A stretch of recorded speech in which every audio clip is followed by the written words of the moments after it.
You're listening to an audio article by the Common Constitutionalist.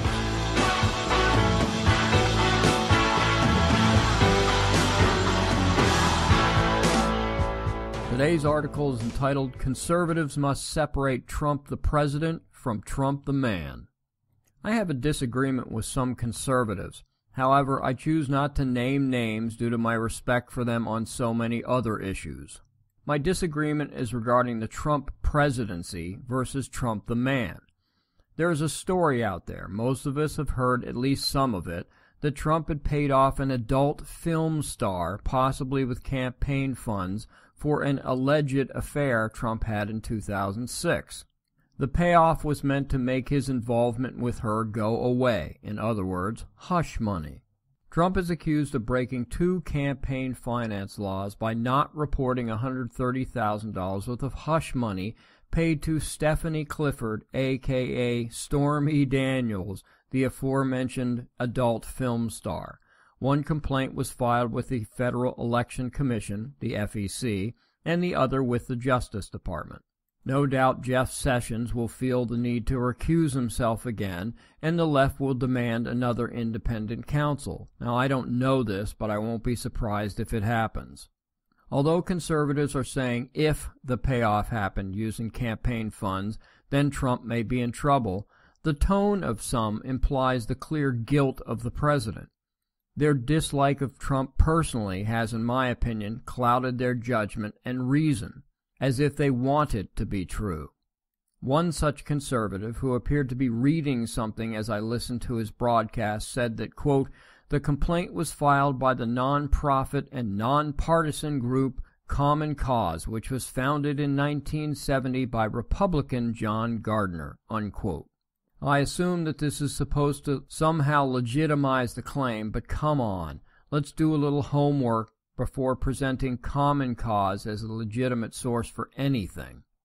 First, Common Cause is as nonpartisan as is Media Matters. Just check out their website and you'll see.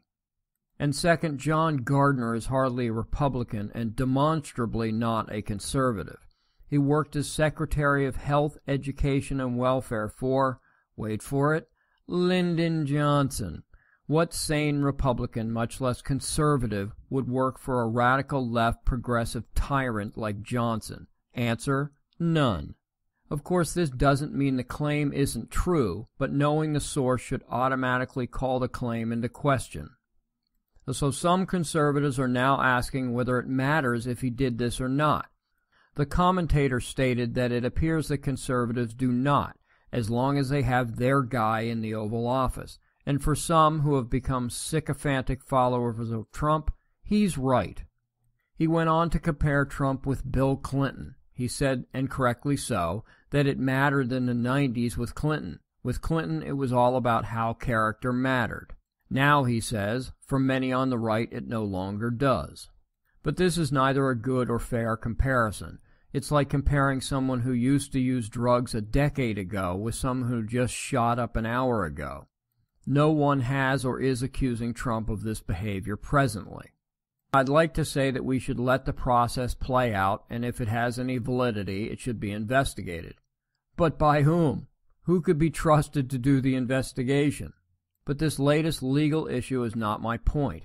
My point is whether some conservatives will ever be able to separate Trump the man from Trump the president. Thus far, at least for some, the answer is no. Now, I've stated before that I don't care for Trump personally. I don't know the man, but I don't like to hear him speak. I don't like his mannerisms, his combative tone, his incessant tweeting. He just doesn't strike me as a good guy. He may be, but I don't see it publicly. However, none of this should matter. He's the president, and that is that. The policies that spring forth from his administration is what matters, and so far the policy has been pretty darn good. If Trump is proved to have broken the law, he should be held to account. But for conservatives to lend credence to any old claim just because they don't like the man is at the very least unfair, and it's exactly what we accuse the left of doing. Thank you for listening.